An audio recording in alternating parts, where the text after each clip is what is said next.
Narito tayo ngayon upang matunghayan, nakakakilig, napaka-sweet at talaga namang sobrang nagtitrending at pinaka-inaabangan ng mga manonood na istorya ni Kalingap Tata at Ate Marian. Sa pagpapatuloy ng ating istorya ay nagkikwento naman si Ate Marian kung ano nga bang ginagawa niya bago siya makita ni Kalingap Tata nung araw na nagkakilala sila. I-explain naman ni Ate Marian na talagang naghihintay lamang daw noon si Ate Marian dahil wala rin siyang ginagawa, tapos na siya sa kanyang mga schoolworks. At bigla namang dumating at nakita niya si Kalingap Tata. At doon, nagsimula na nga ang lahat. Sinabi pa ni Kuya Arjo na talagang baka tadhana ang nagdala sa kanilang dalawa. Maraming salamat po para dito. So, yun. Dahil nag-aaral ka, kailangan may pang gastos mo sa pag-aaral mo, pamasahe. Ayan. Thank you talaga. Ano mo lang yung pangarap mo, patuloy mo. Susuko, Yes po. Parang na-blooming ka ngayon, Dati nung nandito ako, ko lang po, galing ko lang po school nung to, tapos nagtambay ako dito hanggang sa nakita niyo po ako dito. Hanggang sa nakita So kita. yun. So biyahe, hanggang. Makati, tadhana ang nagdala sa inyo dito. Sana nga, Tadhana. kami yung maging tadhana, Oo, kayo yung tadhana. At Kahit sana, kahit na dumating din sa point ng kayo. Oo. Yun ang gusto ko! Yun ang gusto ko marinig sa'yo! Oo. Kahit magkalay man agawat namin sa aming edad. Oo, basta umako ka, ninong ako sa anak. Ha? Ninong ako sa kasal. Grabe. Hintayin ko na lang sila makatapos sila ng pag-aaral. Ako, wala naman akong problema sa buhay ko. Dito din ay talagang nagbabahagi si Kalingap Tata kay Ate Marian ng mga tips niya para kay Ate Marian. Sinabi niya nga din dito na kailangan daw talagang pagsabayin ang diskarte at ang pag-aaral. Ngunit siya ay talagang mas malakas ang kanyang diskarte. Kaya naman hindi naman daw sa pagmamayabang, ngunit sa edad niya na yan ay talagang natutulungan niya daw ang kanyang mga kapatid na nangangailangan, lalong-lalo na ang kanyang mama na nangangailangan din. Nakakatulong pa siya ng mga iba't ibang tao na kapuspalad. Kaya naman sabi ni Kalingap Tata ay napakahalaga daw talaga ng diskarte. Sapagkat dahil sa diskarte ay umunlad din ang buhay ni Kalingap Tata, kaya naman gumaganti din siya ngayon sa iba't ibang tao na kanyang tinutulungan, nang sa ganun ay mas mapadali ang kanilang pamumuhay at hindi nila maranasan ang sobrang hirap na dati na rin naranasan ni Kalingap Tata nung siya ay bata pa. Ako, wala naman akong problema sa buhay ko. Stable na naman yung ko. Ang tanong, natapos mo na ba ang pag-aaral mo kayo? Hindi ko natapos pero mayaman na ako ngayon. Ano yung mga natapos? Ang pag-aaral, sa totoo lang, pag-aaral, maganda yun. Pag-aaral, makatapos ka ng pag-aaral, makikita ka ng trabaho. Pero ang importante kasi, pag-aaral at diskarte. Diskarte na makapagkaroon ka ng pera, sipag lang talaga. Sipag at syaga. Ako, wala man ako natapos, pero di sa pinagmamulat kong sarili ko. Wala ako natapos, pero ano ngayon yung buhay ko? Nasaan siya ngayon? Stable. Stable na. Oo. Nasusuportahan natin ang pangailangan ng mama natin. Nandun ka dati. At nakakatulong tayo sa mga kapatid natin na nangailangan ng tulong. Wala na akong masasabi sa buhay ko na ngayon ay talagang stable na ang buhay ko. Dahil sa pagbablog. Kaya at the same time nakakatulong ako sa Shinare din ni Kalingap Tata kay Ate Marian ang gusto ng mga tao kay Ate Marian. Sabi naman ni Kalingap Tata ay kaya daw talaga nagustuhan ng mga viewers si Ate Marian. Ito ay dahil napakaganda daw ng kanyang ugali at napakagaling niyang makisama. Bukod sa siya ay maganda na, mabait pa ang kanyang asa na talagang go with the flow lang siya palagi.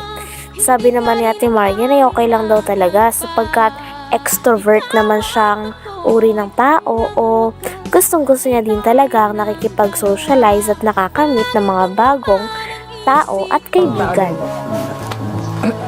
Sana ikaw din pag makatapos mo. Sana ikaw din pag makatapos ka. Sana maging tayo.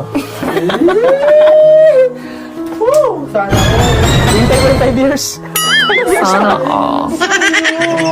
Ako'y inilig pa muli dahil sa'yo.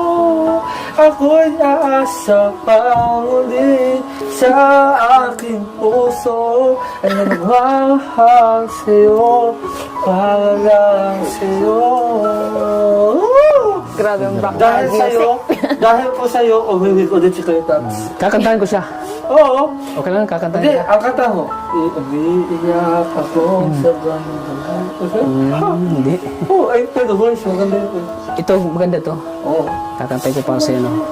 Kapag nakita ka, ako'y nahihiya.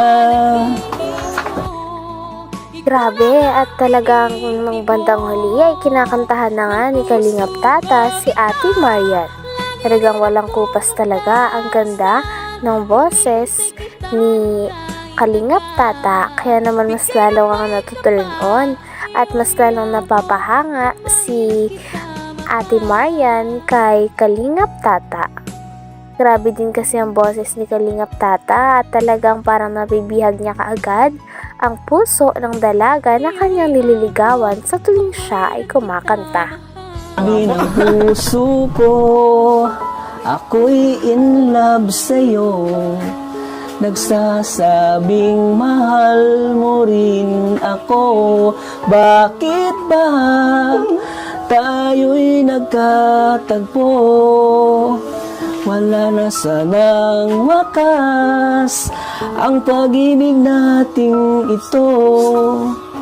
Marami mang hadlang ang dumating sa isipan mo. Nagsasabing mahal mo rin ako. Bakit ba tayo'y nagtatagpo? Sana Wala na sanang wakas ang pag-ibig nating ito. Marami mang hadlang ang... Isang beses naman ay si Ate Maria naman ang nagtanong kay Kalingap Tata. Tinanong niya si Kalingap Tata kung sino ba ang nakapag-inspire sa kanya para maging charity vlogger o ano ba ang dahilan kung bakit siya naging charity vlogger.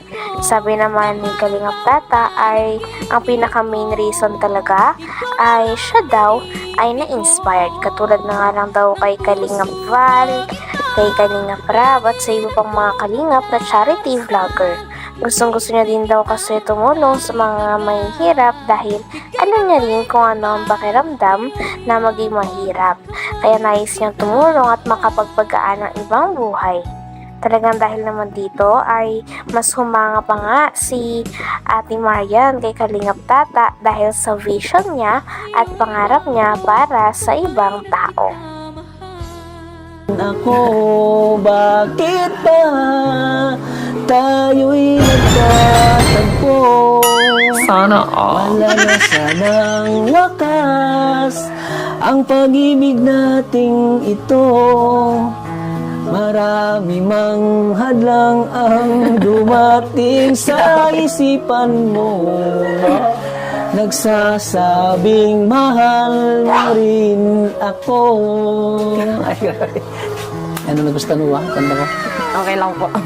Anong masasabi mo? Tagos ba sa puso mo? Okay lang po. Maganda naman po yung boses mo. Maganda ba? Opo. Yung lyrics, okay ba? Ano mo sa lyrics doon? Anong Relate na relate ka po. na-relate mo sa lyrics doon? Hindi naman po sa akin, sa'yo po. Relate na relate sa'yo. Parang binalik mo lang yata. Parang andito lahat sa akin ah. Tumama. Parang wala sa'yo ah. Yung po ano, nagkilala yun. Ah, Nagkakilala ko yun. salamat at Hanggang dito na lamang muna ang ating nakakakilig, napaka-sweet at talaga namang sobrang trending na istorya ni Kalingap Tata at Ate Marian. Maraming salamat sa inyong panonood. Hanggang sa muli. Bye!